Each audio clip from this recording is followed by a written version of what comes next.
नमस्कार, मैं हूं आपका दोस्त विजय विद्रोही। आप मुझसे जुड़ चुके हैं, इसके लिए आप सबका तहे दिल से शुक्रिया। और अगले 8-10 मिनट में आपसे जुड़े रहने की कोशिश करूंगा। तो पहले 2 चरणों का चुनाव निपट चुका है। दोनों चरणों में पिछली बार की तरह ही कम वोटिंग हुई है। तो इसके बाद 2 तरह के, या यूँ कहा जाए कि 3 तरह के निचोड़ निकाले जा रहे हैं। मोदी विरोधियों का कहना है कि 2 चरणों से तय हो गया है कि जाएगा तो मोदी ही। मोदी समर्थकों का जो हार्डकोर है वो कह रहे हैं आएगा तो मोदी ही। लेकिन मोदी के समर्थकों में एक वर्ग बड़ा ऐसा भी है जिसने कहना शुरू किया है कि आएगा तो मोदी ही, लेकिन घटी दरों पर आएगा। यानी अब 370 लोग भूल गए हैं, 400 की बात बिल्कुल भूल गए हैं। अब पिछली बार 300 के आसपास टिक जाए, या कुछ लोग कह रहे हैं 272 तक टिक जाए तो भी गनीमत है। अब 7 सबक क्या हैं, इस दो चरणों का चुनाव हुआ है, दूसरे चरण के चुनाव के बाद उसका थोड़ा विवेचना करने की कोशिश करते हैं। पहला तो यही है, ये बताता है कि वोटर मोदी को निपटाना नहीं चाहता, लेकिन सिमटाना जरूर चाहता है, और थोड़ा ढंग से सिमटा देना चाहता है। ढंग से मतलब कि मोदी को कुछ बाहरी पार्टियों की जरूरत पड़े और वो एक तरफा फैसले जिस ढंग से करते रहे हैं वो करने से थोड़ा सा बाज आए। और इसमें शायद बीजेपी के नेताओं की भी बड़ी भूमिका हो सकती है। दूसरा, मंगलसूत्र, मटन, मछली, मुसलमान, ये सब वोटर को पसंद नहीं आ रहा है। अगर पसंद आ रहा होता तो दूसरे चरण में वोटिंग बहुत ज्यादा बढ़ चुकी होती। दूसरे चरण की 88 सीटों में से करीब 64 सीटें बीजेपी और उनके साथियों ने पिछली बार जीती थी। तो इन सीटों पर भी कम मतदान हुआ है, जिससे साफ जाहिर है कि बीजेपी के वोटर को भी ये सब पसंद उस रूप में नहीं आ रहा है। उसको लगता है कि कुछ बेहतर बातें भी की जा सकती हैं। दोनों चरणों में मतदान कम हुआ है, इसके 2 इशारे हैं। एक तो इशारा यही है कि लोग मोदी को इशारा दे रहे हैं कि साहब थोड़ी महंगाई, बेरोजगारी की भी चिंता कर लो। इशारा कर रहे हैं कि शिक्षा, स्वास्थ्य का जिम्मा संभाल लो। थोड़ी तकलीफों पर भी बात कर लो। थोड़े अपने संकल्प पत्र की तरफ भी बात कर लो। कांग्रेस के घोषणा पत्र का बहुत निचोड़ निकाल लिया, उसको थोड़ा साइड में रखो। अपना संकल्प पत्र एक बार दोहरा दो। अपनी गारंटियां में कुछ अतिरिक्त गारंटियां भी जोड़ दो।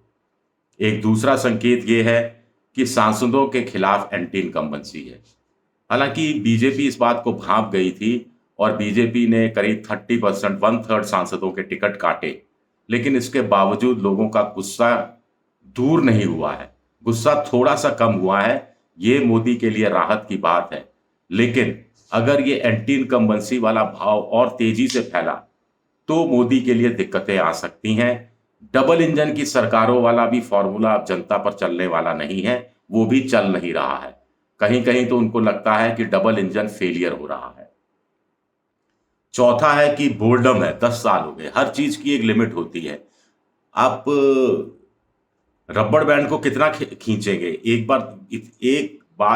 बार के बाद तो टूट ही जाएगा। तो मोदी के लिए या जनता की नजर में मोदी अब कुछ नया नहीं दे पा रहे, और मोदी के पास कुछ नया देने की स्थिति भी नहीं है। लेकिन ऐसे में जनता कोई नया चेहरा भी नहीं देख रही, या यूं कहा जाए कि थोड़ा ताक झांक करनी शुरू कर दी है कि चलिए ये भी इनको परख के देखा जाए या नहीं देखा जाए। बंदा तो ठीक ही लगता है, कांग्रेस का घोषणा पत्र है तो ठीक ही, कुछ इस तरह की बातें करने लगी है।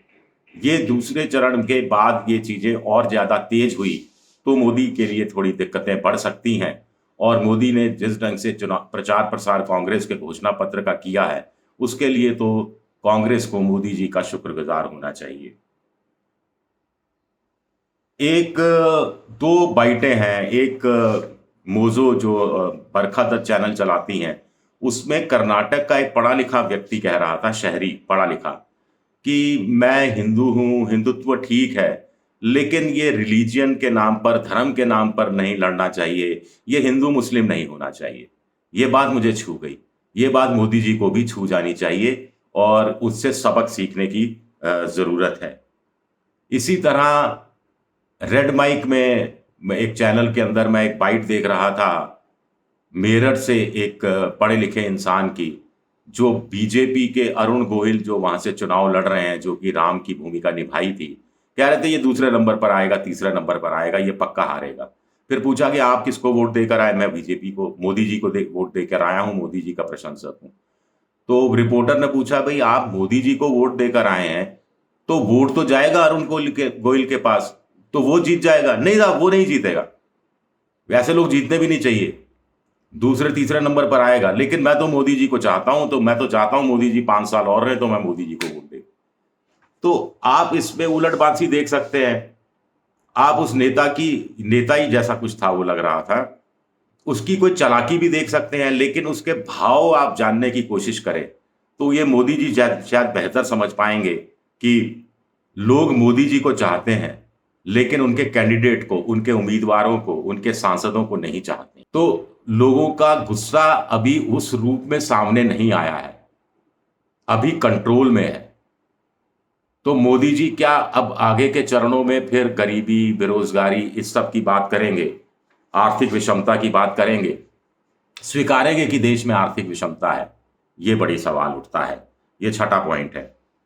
और मुझे लगता है कि बड़ी संख्या में लोग जो वोटर हैं, 5 किलो अनाज के सहारे जी रहे हैं, 82 करोड़। इसके लिए प्रधानमंत्री मोदी को, प्रधानमंत्री मनमोहन सिंह का शुक्रगुजार होना चाहिए, जो नेशनल फूड सिक्योरिटी एक्ट लेकर आए, जिसके तहत 5 किलो अनाज की व्यवस्था की गई थी।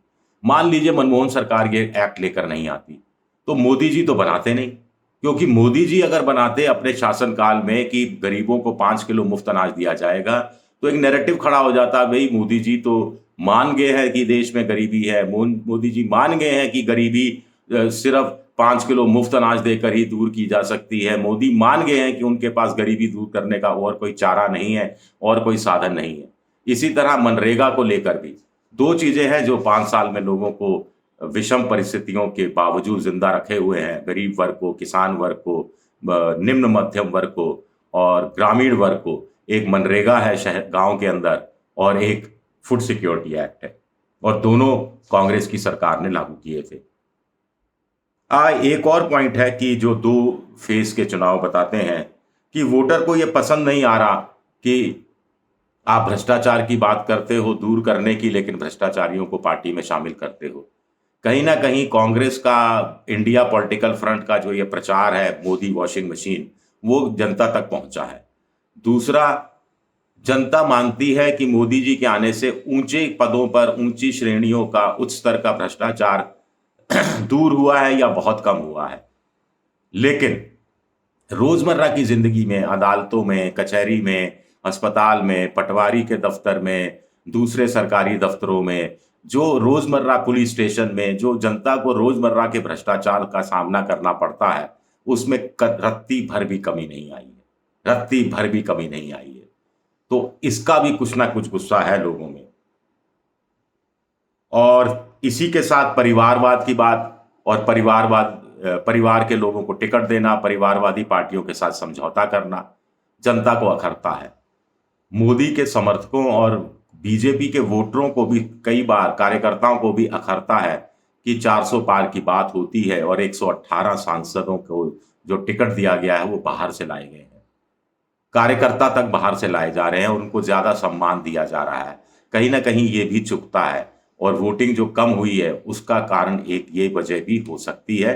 हालांकि श्रवण गर्ग का तो साफ तौर पर कहना है कि ये जो वोटिंग कम हुई है ये एंटी इनकम्बेंसी है, बीजेपी सांसदों के खिलाफ जनता का गुस्सा है, और इससे मोदी जी का खेल खत्म होने वाला है।